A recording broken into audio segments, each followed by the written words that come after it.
বন্ধুরা, একদিন তোমার চোখ খুলবে আর তোমার অনুভব হবে যে তুমি তোমার জীবনের কতগুলো বছর এমনি এমনি বরবাদ করে দিয়েছ। তুমি ভাববে যে যদি আমি আগেই কিছু বদলে নিতাম, যদি আমি আগেই নিজেকে পরিবর্তন করে নিতাম, কিন্তু ততদিনে অনেক দেরি হয়ে গেছে।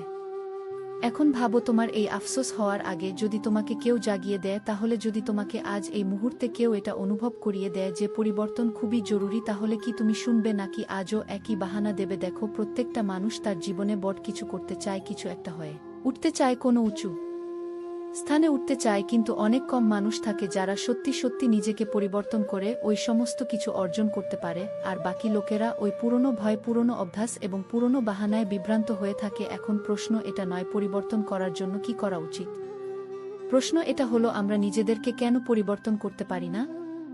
কেন কিছু মানুষ অনেক কঠিন পরিস্থিতি থেকে বের হয়েও আকাশকে ছুঁয়ে নিতে পারে, আর কিছু মানুষ ওই পুরনো সমস্যার মধ্যে ফেঁসে রয়ে যায়? উত্তরটা খুবই সোজা, আমরা নিজেরাই নিজেদের উপর ইমানদারি রাখি না। এখন ভাবো, তুমি কে?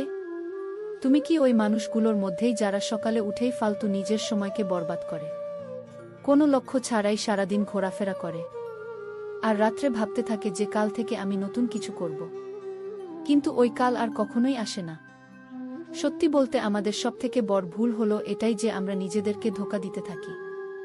একটু ভাবো, কতবার তুমি এটা নিশ্চিত করেছো যে এখন থেকে আমি সমস্ত কিছু বদলে দেব, সকালে তাড়াতাড়ি উঠব, কাজের মধ্যে ধ্যান দেব, খারাপ সঙ্গ থেকে এড়িয়ে যাব, কিন্তু কয়েকদিন পর আমার সমস্ত কিছু আগের মতোই হয়ে যায়।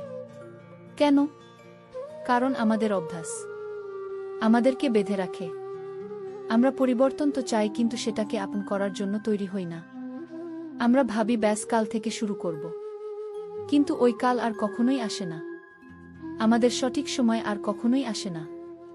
আমরা বাহানা করতেই থাকি, অসফলতার দোষ অন্য কারোর উপর চাপিয়ে দিতে থাকে, আর অবশেষে নিজেকে এটা বলে ভরসা দিতে থাকি যে এটা আমার দ্বারা হয় না। কিন্তু সত্যি এটা হলো যে নিজেকে পরিবর্তন করার না অনেক বেশি সময় চাই, আর না চাই অন্য কারোর সাহায্য। শুধুমাত্র আমাদের একটা সিদ্ধান্ত দরকার, একটা সিদ্ধান্ত যেটা তোমার সম্পূর্ণ জীবন বদলে দিতে পারে। কিন্তু ওই সিদ্ধান্তটাই লোকেরা নিতে পারে না। এখন সিদ্ধান্ত তোমার হাতে। তুমি কি ওই সমস্ত লোকেদের মতো হতে চাও যারা সারা জীবন ভাবতে থাকে, যারা সারা জীবন ভাবতে থাকে যে যদি আমি আগেই নিজের জীবনকে পরিবর্তন করে নিতাম? নাকি তুমি ওই সমস্ত লোকেদের মধ্যে একত্রিত হতে চাও যারা নিজের সিদ্ধান্তের মাধ্যমেই নিজের ভাগ্য নিজেই লেখে? যদি তুমি সত্যি সত্যি নিজের জীবন বদলাতে চাও, তাহলে এই ভিডিওটি তোমার জন্য। আজ আমি তোমাকে তোমার জীবন পরিবর্তন